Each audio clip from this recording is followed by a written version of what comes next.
Y eso es lo que yo veo que es la diferencia entre la fe inmadura y la fe madura.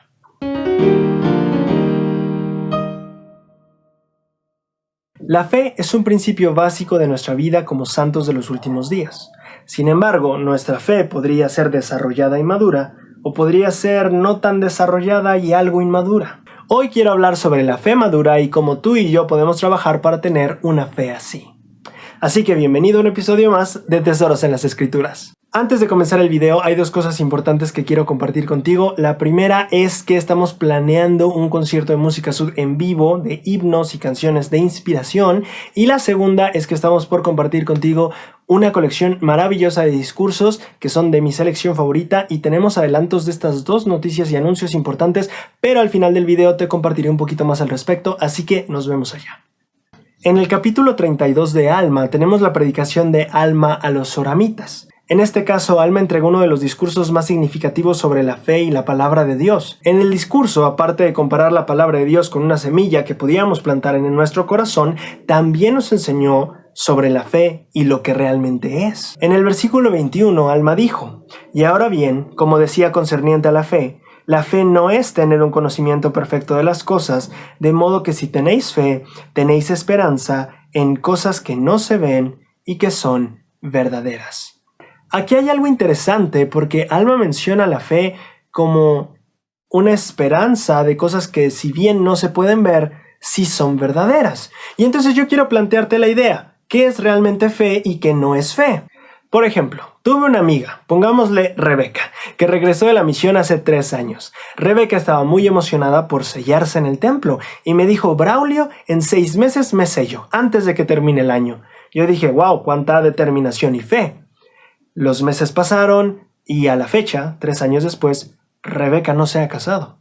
Sigue soltera. Es una joven maravillosa, digna, se esfuerza, es súper espiritual y es bastante atractiva. ¿Pero qué falló ahí? Y entonces caigo en esta cuestión. Cuando mi amiga me compartió con toda la determinación que tenía que iba a casarse en 6 meses, ella se veía con una fe determinante y con mucha esperanza en ello. Pero no ocurrió. ¿Eso fue fe o no fue fe?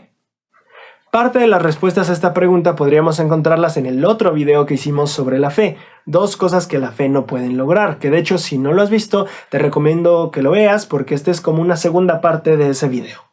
Hace algunos años, precisamente en la Conferencia General de abril de 2004, el elder Dennis E. Simmons dio un discurso en el que mencionó una historia semejante a la de mi amiga. Él dijo: «Cuando era jovencito, volví un día a casa después de un torneo de básquetbol del 8º año escolar, desanimado, desilusionado y confuso. No sé por qué perdimos. Yo tenía fe en que íbamos a ganar. Me quejé con mi madre. Ahora me doy cuenta de que no sabía en ese entonces lo que era la fe». Esta historia, aunque ayuda a ilustrar más nuestro punto y nuestro estudio, también nos trae algunas preguntas. Por ejemplo, nosotros decimos que la fe más pura es la de un niño, pero aquí él nos está diciendo que cuando era niño entendía muchísimo menos lo que la fe realmente era. Entonces, si bien podríamos hablar de que hay pureza en la fe de un niño, podríamos también decir que también hay madurez o no hay madurez en esa fe. Dentro de ese mismo discurso, él menciona la historia de Sadrach, Mesach y Abed-Nego, 3 israelitas que estuvieron en el cautiverio babilónico. Si recordamos, Leí sale de Jerusalén antes de que sea invadida por Babilonia, pero hay unas personas que se quedaron ahí en Jerusalén y parte de esas personas, las que sobrevivieron a la invasión, fueron llevadas a Babilonia como prisioneros o esclavos. Parte de esos jóvenes israelitas eran Sadrach, Mesach, Abed-Nego, que de hecho también eran contemporáneos de Daniel, el profeta. En cierto punto de la historia, Nabucodonosor crea una estatua de oro y le pide a todo el pueblo que la adore. Sadrach, Mesach y Abed-Nego no lo iban a hacer, pero el problema era que el rey había dicho que quienes no adoraran esa estatua morirían quemados en el horno. Cuando Sadrach, Mesach y Abed-Nego se niegan a adorar la estatua del rey Nabucodonosor, Nabucodonosor les advierte que él los tomará y los echará a los hornos y se quemarán. Vivos. Nabucodonosor también dijo: «¿Qué Dios será aquel que os libre de mis manos?». Los 3 jóvenes respondieron de inmediato y con confianza: «He aquí, nuestro Dios, a quien servimos, puede librarnos del horno de fuego ardiendo». y de tu mano, oh rey, nos librará. Estas palabras suenan muy hermosas y muy poéticas y muy determinantes. Sin embargo, el Elder Simmons dijo, esas palabras reflejan la clase de fe que yo tenía cuando estaba en 8º grado. Cuando él llegó con su mamá quejándose, ese tipo de fe era la misma que estaban demostrando aquí Sadrach, Mesach y Abednego. No un entendimiento pleno. Interesante, porque el 70 está diciendo que ese tipo de fe, de que Dios me puede librar de tus manos y Dios me librará de ti, oh rey, y de tus hornos, porque el Elder dice que ese tipo de fe o ese tipo de percepción de la fe no es completo o está mal, porque no están entendiendo la fe. ¿Por qué está diciendo eso? Pero entonces, dice el Elder Simmons, ellos demostraron que comprendían plenamente lo que es la fe, cuando dijeron, y si no, oh rey, no serviremos a tus dioses, ni tampoco adoraremos la estatua que has levantado. Esa es una declaración de verdadera fe. Si retomamos un poquito lo que el Elder Simmons nos está diciendo, le está explicando que cuando Sadrach, Mesach y Abednego dicen, oh Dios, pues que diga, oh Dios, oh rey, Dios tiene poder para librarnos de tus hornos y nos librará de ti. Él dice, ese era un entendimiento parcial de la fe, no un entendimiento pleno, sino parcial. Y dice que el entendimiento se vio reflejado cuando ellos dijeron, y si no, de todas maneras tampoco vamos a adorar tus estatuas. La perla o tesoro de sabiduría a encontrar aquí es la palabra o la frase y si no. Nota por favor que el Elder Simmons menciona que ellos tenían un entendimiento bueno de la fe cuando ellos dicen y si no. Es decir, si Dios no me cuida de las llamas o me salva y si no pasa eso, de todas maneras me mantendré en mi fe. El Elder Simmons continúa, ellos sabían que podían confiar en Dios aun cuando las cosas no salieran de acuerdo con sus esperanzas. Esto es muy interesante porque recordemos que Alma al inicio nos estaba diciendo que la fe es tener esperanza en aquello que no se ve, pero que es verdadero. Bueno, Alma no usa esas palabras, pero así literalmente dice la guía de estudio de las Escrituras y básicamente es lo que Alma dice. Entonces, Alma dice, la fe es la esperanza en cosas que no se ven, pero que son verdaderas. Y aquí el Elder Simmons nos dice que Sadrach, Mesach y Abednego podían confiar en Dios aun cuando las cosas no salieran de acuerdo a las esperanzas de ellos. Y esto nos vuelve a un punto muy interesante. Si bien es cierto que Dios tiene poder para librarnos de todo lo que Él quiera, no es cierto que Él nos va a librar de todo lo que pasemos. Y este es el asunto, que a veces esperamos que Él nos libre del horno, y si no lo hace, nuestra fe se quiebra. Como mi amiga tuvo que aprender que sí, tenía esperanza en sellarse en 6 meses, pero eso no necesariamente tenía que ser verdadero. En ese caso no es tal cual una fe pura y madura en el sentido de entender que sí, puedes tener tus objetivos y tus esperanzas, pero tienes que entender que la fe es confiar en Dios más allá de tus esperanzas personales. Eso es lo que está diciendo el Elder Simmons aquí. Sadrach, Mesach y Abednego sabían que podían confiar en Dios más allá de que se cumpliera lo que ellos esperaban, que era pues no quemarse en los hornos. Ellos sabían, dice el Elder Simmons, que la fe es algo más que un asentimiento mental, es decir, confirmarte mentalmente algo, ¿no? Más que el simple reconocimiento de que Dios vive. La fe es la confianza total en Él. Ahora, por supuesto que Dios tiene poder para liberarnos. No estoy diciendo que no deberías tener esperanza en que algún día te casarás o en que se curará una enfermedad tuya. No, eso no estoy diciendo. Lo que estoy diciendo es que la fe madura y la esperanza verdadera tienen que ver con las cosas que sí son ciertas. No en nuestras expectativas personales y lo que nos gustaría que sucediera, sino en el plan eterno y completo de Dios. ¿Me explico? Porque si bien es cierto que Dios ha hecho milagros, si bien es cierto que Dios cumple sus promesas y que Dios nos bendice y que hemos visto muchos milagros alrededor de nuestra vida y al ejercer fe, también hemos tenido muchos casos en los que no. Y aquí está la cosa, la fe no es creer ni tener esperanza en cosas que son falsas, sino en cosas que son ciertas. Yo podría tener la esperanza, no sé, de sellarme en el templo de Salt Lake y podría ser una esperanza con fines justos y buenas intenciones de mi corazón. Sin embargo, eso no quiere decir que sea verdadero. ¿Me explico? Tal vez lo más probable es que acabe sellándome aquí en mi país y eso también va a ser maravilloso. El asunto no es clavarnos en nuestras expectativas personales de lo que nos gustaría que pasara en cuanto a nuestro desarrollo o nuestra vida, sino en algo más eterno. ¿Sabemos si Dios curará a un pariente de una enfermedad? No, no lo sabemos. No podemos decir que es verdad, no lo sabemos. Sí, la fe es la esperanza de cosas que no sabemos, pero que son ciertas. ¿Mi tío será curado de una enfermedad que tiene por un milagro de Dios? No lo sé. No sé si eso es cierto o falso. No sé cuál sea la voluntad de Dios al respecto de él. ¿Sabemos si Sadrach, Mesach y Abed-Nego iban a ser salvados de los hornos del rey? Al menos al punto donde ellos estaban ahí parados, ellos no sabían. Por eso es que ellos dijeron, ¿y si no? La fe madura admite que hay cosas que no sabe y hay cosas que le gustaría esperar, pero que también sabe que es probable que no ocurran. La fe madura entiende que aunque Dios tenga poder para hacer todo, no significa que todo lo va a hacer. Ahora, vamos a otro punto bastante interesante. Alma estaba enseñando aquí algo importante de la fe, y es interesante que antes no tenemos alguna evidencia de que Alma haya enseñado tal tema sobre la fe. A veces me pongo a pensar en dónde Alma habrá aprendido eso. ¿Por qué era tan importante para Alma enseñarle a los nuevos conversos o a los que se iban a bautizar? ¿Por qué era importante para él enseñarles esto de la fe? ¿Recuerdas sus misiones anteriores? ¿Recuerdas una que en particular fue bastante dura, en Amonía, donde el tener fe no les aseguró el no morir quemados a algunos?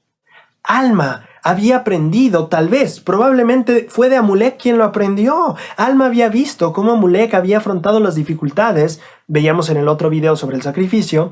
Alma había notado cómo Amulek había afrontado adversidades y Amulek decía, pero tenemos el poder de Dios, ¿por qué no pararlos? Tal vez Alma en ese momento fue cuando aprendió cómo funcionaba la fe realmente y que la fe no significaba que siempre Dios nos iba a librar de los hornos de los malos gobernantes. Afortunadamente para Sadrach, Mesach y Abed-Nego sí fue así, pero para los conversos de Amonía no fue así. Y Alma parece que estaba llegando a entender que era importante que estos conversos que ya habían sido humillados una vez por su pobreza y que estaban recibiendo la palabra de Dios debido a eso, que entendieran que esto no significaba que iba a estar todo bien después de haberse convertido a la iglesia. Y de hecho, parece que Alma acertó al enseñarles que no siempre por tener fe significa que todo lo que esperas se va a volver realidad.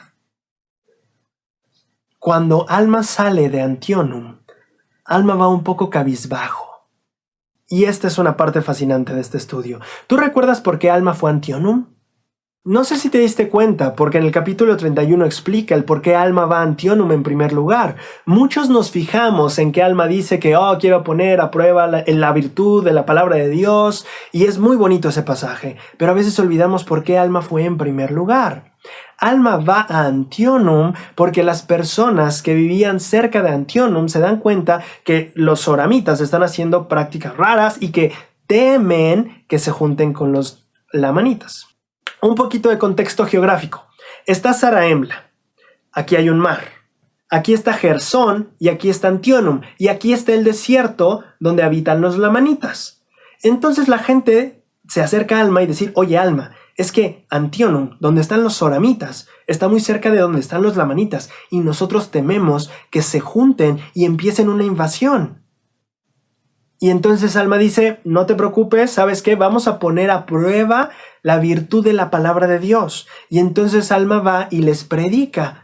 Pero sorpresa, ¿qué pasa cuando acaba esa predicación? Alma regresa a Zarahemla triste porque lo que pasa es que los conversos de Antionum son expulsados. Justamente lo que Alma les explica. La fe es tener esperanza en cosas que son verdaderas, pero no porque tengamos fe significa que todas nuestras esperanzas van a ser verdaderas. Y entonces estos son expulsados de Antionum. Los conversos de Alma son expulsados y se van a Gersón. ¿Recuerdas dónde estaba o quiénes eran las personas que estaban en Gersón? Eran los antinefileitas, los que se habían hecho un convenio con Dios de no tomar las armas otra vez. Y entonces, ¿qué pasa? Zoram, el de los soramitas, les dice, queremos que saquen a las personas de ahí, no queremos que estén con ustedes, no las reciban, queremos que sean miserables. Y los de Gersón dicen, no, Vamos a mantenerlos. Y entonces Zoram, en su enojo, va con los lamanitas, se asocia y empieza una invasión a los nefitas. El temor que llevó a la predicación de Alma al final se cumplió. Alma había ido a Antionum para evitar que los zoramitas se aliaran con los lamanitas y empezaron una invasión. Ahí fue cuando Alma dijo: pongamos a prueba la virtud de la palabra de Dios. Pues, ¿qué crees? La guerra no se evitó, la guerra al final sí pasó. Parece ser que Alma estaba afrontando su misma enseñanza, el recordar que por más que es cierto que Dios tiene poder y que la palabra es poderosa, eso no significa que todas nuestras esperanzas se van a convertir en realidad. El que la palabra de Dios tenga poder no significa que voy a evitar esa guerra. Y Alma regresa a su casa en Zarahemla, algo cabizbajo, porque parece que está reviviendo otra vez este momento. Hice mi mejor esfuerzo, pero eso no significa que todo lo que yo espero se va a volver verdad.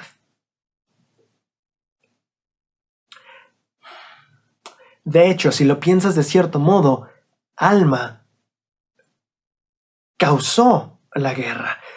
Y no lo estoy haciendo como una acusación, lo quiero poner los hechos frente a ti, o bueno, frente a nosotros este día, para que lo veamos de esta manera. Las personas fueron a Alma diciendo: Alma, tememos que Zoram se alíe con los lamanitas y nos invadan. Alma va, predica, Alma regresa, los zoramitas expulsan a los conversos cristianos, estos conversos cristianos van a Gersón, Zoram, se enoja y entonces empieza la invasión.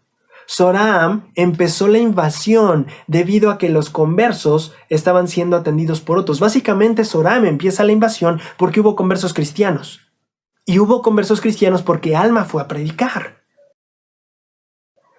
Alma, en cierto sentido, causó lo que temía que pasara. Alma, al tratar de evitar la guerra, causó la guerra. La fe que Alma tenía en la palabra de Dios sí fue efectiva, sí ayudó a muchas personas, pero no evitó la guerra.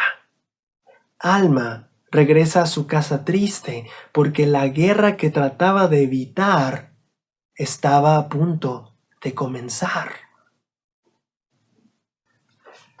Ahora, ¿qué principios podemos aprender de esto? Cuando yo estaba en la misión, pensaba mucho en la asociación que había entre fe, esperanza y paciencia. Y básicamente esto no te voy a dar ninguna fuente doctrinal porque es así como yo lo veo. Si te sirve a ti para verlo igual, yo creo que la verdad tiene bastante sustento en las escrituras, pero yo no he podido encontrar una fuente tan literal que lo explique como lo voy a explicar justo ahora y como yo lo entendí en mi misión. Básicamente lo entiendo así: nosotros tenemos fe en Dios nuestro Padre Celestial. Eso nos permite tener esperanza en futuras bendiciones, pero para recibirlas aquí o en nuestra vida, nosotros tenemos que tener paciencia y llegar hasta ellas. Así es como yo entiendo la fe, la esperanza y la paciencia. Trabajan juntas para llevarnos a una unión con nuestro Padre, a esas bendiciones prometidas y a que estén en nuestras vidas. Pero necesitamos fe en Dios, esperanza en sus promesas y paciencia en el tiempo que el Señor decida otorgarnos dichas cosas o bendiciones. Y esto es muy importante a la hora de entender la fe madura. En la Liaona de agosto de 2016, el Elder Bednar tiene un artículo en el que comparte una historia de un joven llamado John. John era un exmisionero, una vida bastante buena tenía delante, se acababa de casar a sus 23-24 años con una mujer virtuosa, maravillosa, todo pintaba increíble. Pero 3 semanas después de haberse casado, John recibe un diagnóstico de cáncer. John, a las 3 semanas de haberse sellado, a sus 23 años, se entera de que tiene cáncer. Cáncer en los huesos y cáncer de pulmón. La vida de un día para otro era brillante y maravillosa y ahora ya no lo era tanto.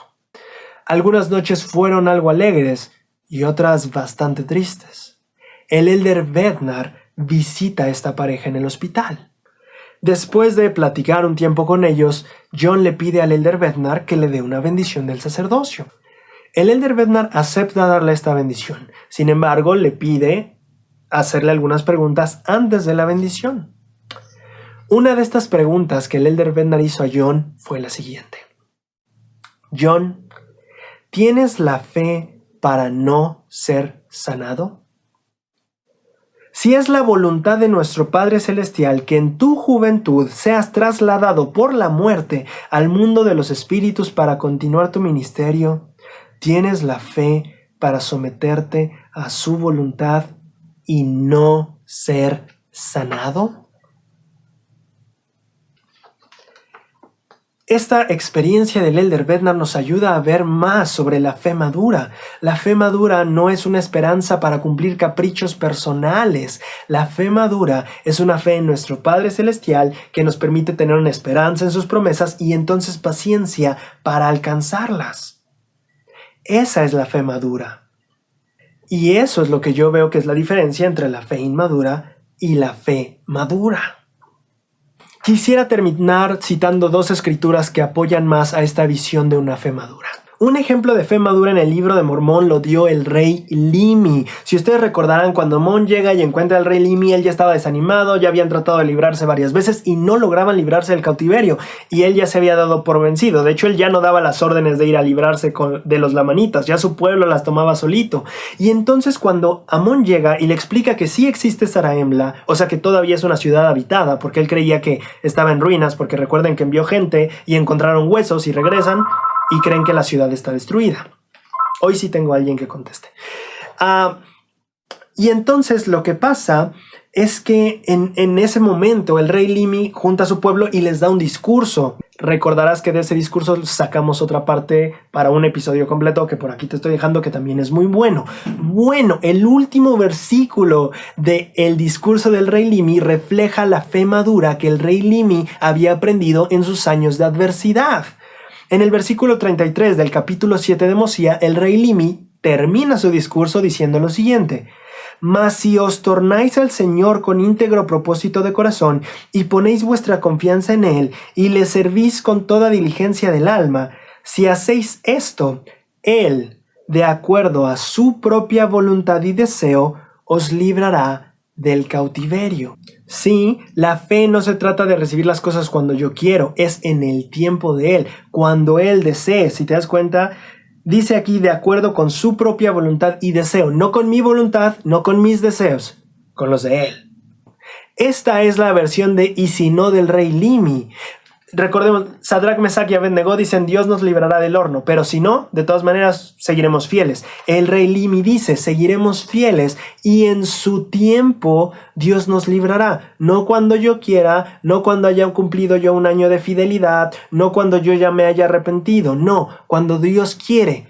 Y dirían Sadrach, Mesach y Abednego, y si quiere. Si no, no tengo ningún problema, voy a seguir adelante. Esta es la fe madura del rey Limi. A ver, entonces Braulio, ¿me estás diciendo que aunque yo tenga toda mi fidelidad en Dios, no sé cuándo llegarán las bendiciones? Exactamente, eso estoy diciendo. Y aparte me estás diciendo que es probable que esas bendiciones jamás lleguen. En cierto sentido sí, tal vez nunca se ha curado John de su cáncer y tal vez muera ahí. Sí, es lo que estoy diciendo.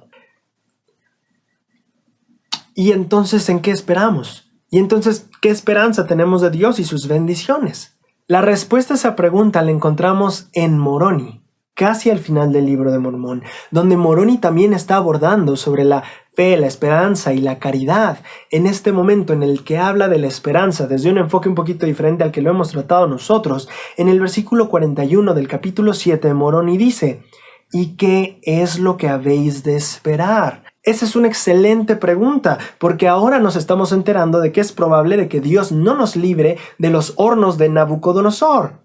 También es probable que tampoco libre a los conversos de alma en Amonía. Es muy probable que debido a que prediqué tampoco evite una guerra. Y ahora nos enteramos que es probable que tampoco cure el cáncer de las personas. Entonces, ¿qué esperamos? ¿En qué se basa nuestra esperanza?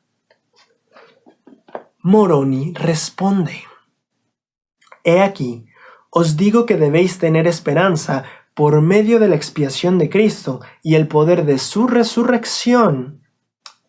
¿En qué? En que seréis levantados a vida eterna.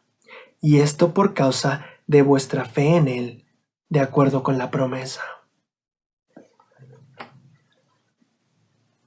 La fe verdadera Es esperanza en cosas que no vemos, pero que sí son verdaderas. ¿Esperanza en qué? Moroni dice, en la vida eterna.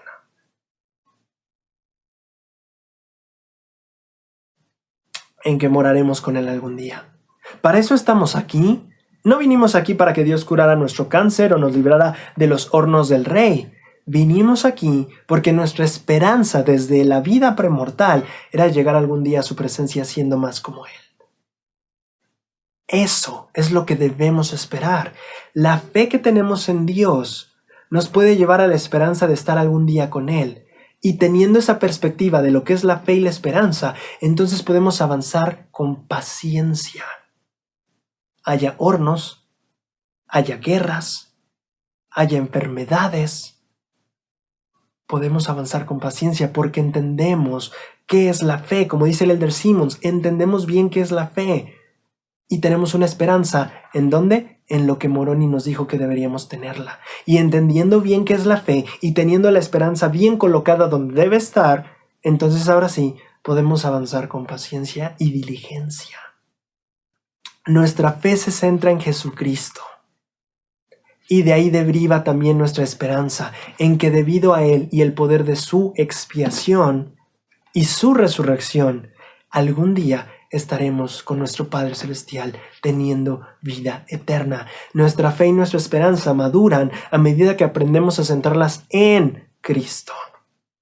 No a medida que esperamos que Cristo se centre en nosotros para complacernos en nuestros deseos, sino cuando aprendemos nosotros a centrarnos en Él y en su plan, y aprendemos entonces a tener esperanza en lo que sí va a pasar en el futuro. No lo que no sé si va a pasar, si Dios me va a curar, librar de hornos, yo qué sé. Si va a evitar guerras, diría Alma. No lo sabemos. Pero la fe, dice Alma, es la esperanza de las cosas que no vemos, pero sí son verdaderas, y esto es que Dios tiene un plan, que Jesucristo hace posible ese plan y que al seguirlo podemos alcanzar todas las bendiciones que ese plan tiene para nosotros. Esa es la fe madura. Esa es la esperanza, y todo ello se centra y se basa en Cristo. La noche cae, el valle es frío, no encuentro el sentido. Y aunque al andar me sienta solo, en Él confiaré. Su paz disipa mi temor y oigo su voz. En la dificultad mis cargas lleva, jamás se irá, lo ha prometido. En la aflicción siento su mano, jamás se irá, pues se lo ha prometido. Su gracia da en mi debilidad, jamás se irá, pues se lo ha prometido. Muchísimas gracias por acompañarnos a un episodio más de Tesoros en las Escrituras. Este episodio es uno que yo había pensado desde hace varios meses hacer, desde que yo lo aprendí, el entender la fe madura, o lo que yo digo la fe madura, porque realmente nunca he visto a alguien que diga, o tal vez sí hay, tendré que buscar a alguien que haya dicho la fe madura. A mí me gusta decirlo así porque el Elder Simmons me ayudó a verlo, ¿no? Como un niño dice, oye, pero yo tenía fe y le oré a Dios en que yo iba a ganar el partido y no lo gané, ¿no? Pero con el tiempo te das cuenta que así no funciona la fe. Y entonces por eso yo digo que hay una fe, aunque sí muy inocente y muy pura de un niño, tal vez no todavía madura, como la de un discípulo de años de experiencia, ¿no? Que ya se ha aventado varias aflicciones en el camino del discipulado. En fin, antes de pasar a los anuncios, me gustaría pedirte que dejaras tu comentario en la caja de comentarios. Sí, me gusta leer, me encanta. No he podido responder en las últimas semanas, ha sido una locura. No he podido responder casi comentarios, pero me encanta leerlos, me encanta aprender. Hay veces que yo tengo preguntas y al leer los comentarios digo, oye, aquí está la respuesta que yo tenía cuando estudié las escrituras yo. Así que yo lo agradezco muchísimo. Creo que sería buenísimo si compartieras conmigo de tu parte favorita del discurso de Alma sobre la fe y la palabra de Dios. o lo que entendiste y aprendiste o meditaste hoy sobre la fe. Cualquiera de esas dos cosas me encantaría leer esta semana en tus comentarios. Agradezco muchísimo que dejes un comentario en la caja de comentarios. Me encanta leerlo, por favor, y expláyate todo lo que quieras, Quería compartir con ustedes dos noticias importantes. La primera, como el lanzamiento que estamos preparando del nuevo disco, la verdad la música está quedando preciosa y estamos muy emocionados, pero bueno, como parte de esos lanzamientos queremos ir preparando los terrenos y compartir con ustedes algunos de los talentos de nuestra música, así que tendremos 2 conciertos en vivo a través de digital, es decir, a través de YouTube. No será en este canal, va a ser en el canal de Helga Camín, porque el disco que vamos a estrenar es de música de ella. Estos 2 eventos, el domingo 16 y el domingo 30, van a ser Himno Sud. Vamos a hacer algunos arreglos para ustedes, ella los va a cantar en vivo y la verdad que va a estar muy bonito. Lo estamos preparando con mucho cariño para ustedes y eso va a ser el 16 y el 30. Van a ser himnos diferentes, no van a ser una repetición de los mismos conciertos, no, va a ser diferente y pues estamos trabajando para esa fecha. Así que ponle en tu calendario, por favor, 16 de... ¿qué estamos? En junio, julio, agosto. 16 de agosto y 30 de agosto vamos a tener conciertos. Vamos a estar avisando bien los horarios en la siguiente semana, pero ya está la noticia publicada. Y estás más que invitado, así que espero verte el 16 de agosto y el 30 en esos conciertos. El segundo es que tengo un gran placer en anunciarles. Estuve checando el calendario de Ven Sígueme y vi que los capítulos de las guerras en el libro de Mormón son solo 2 semanas. Entonces, en 2 semanas vamos a estudiar todas las guerras, bueno, al menos el periodo de guerras, que algunos les llaman así, del libro de Mormón. Y para mí hay muchísimas lecciones. Entonces, en 2 videos no voy a alcanzar a compartir todas estas lecciones con ustedes. Estamos preparando algunos discursos doblados que hablan de ese tiempo del libro de Mormón, que ese discurso para mí es fascinante y engloba muchísimas lecciones que me gustaría compartir con ustedes, pero ¿por qué no? Pues darles un discurso doblado y excelentemente traducido en el que ustedes puedan estudiarlas por ustedes mismos. Y esto no se queda aquí, porque lo que estamos planeando es darles a partir de agosto, que publicaríamos esos videos sobre ese periodo de guerras en el libro de Mormón, también vamos a estar publicando un video mensual, es decir, una traducción de un video que sea de nuestra colección favorita. Estoy trabajando, por supuesto que quería mencionar esto, hay una persona, una hermana, que ella se llama Noé y me ofreció ayudarme en la traducción de los discursos. Ya ven que yo lo había hecho desde hace bastante tiempo, pero por tiempo justamente no había podido continuarlo y ella se ofreció a ayudarme. Entonces estamos trabajando juntos para tenerles cada mes, por lo menos de mi parte, para que estén traducidos y los puedan ustedes ver en video. Vamos a darles un video mensual. Eso es lo que estamos haciendo ahorita, es nuestra meta, y a partir de agosto, que vamos a publicar el primero en la primera semana, es decir, el primer domingo de agosto, ustedes van a tener ese video maravilloso y a partir de ahí cada mes van a estar teniendo un discurso nuevo fascinante de líderes, profetas, profesores, dependiendo de quién encontremos. Van a ser discursos que tanto a ella, para mí, han impactado nuestra vida brutalmente y que queremos compartir con ustedes. Muchas de las cosas que comparto en este canal vienen de todos esos discursos que he estudiado y qué mejor que compartir la fuente original de donde yo aprendí lo que estoy compartiendo ahora con ustedes. Así que bueno, estoy muy emocionado porque tengamos el concierto y porque también tengamos los discursos. Entonces la siguiente semana, el mes de agosto, va a ser un mes fascinante, y también septiembre, pero ya tendremos noticias para ese mes. Por ahora, en agosto se viene en la primera semana la publicación de nuestro primer discurso, que va a hablar sobre el libro de Mormón. Va a ser fascinante. El 16 el concierto, el 30 el concierto, y por ahora vamos hasta ahí con el mes de agosto. Estos son los anuncios, espero nos puedas acompañar en todo ello. Ya estaré dando más anuncios más adelante y también tendremos en lo futuro más videos, otros 2 videos que ya estoy preparando sobre la fe en nuestro curso de estudio. Y pues nada, cuando salgan los temas en las escrituras los vamos a tener aquí. Muchísimas gracias por ver, muchísimas gracias por acompañarnos, muchísimas gracias por comentar y pues, ¿qué más te digo? Gracias por estar con nosotros una semana más y nos vemos la próxima semana en Tesoros en las Escrituras.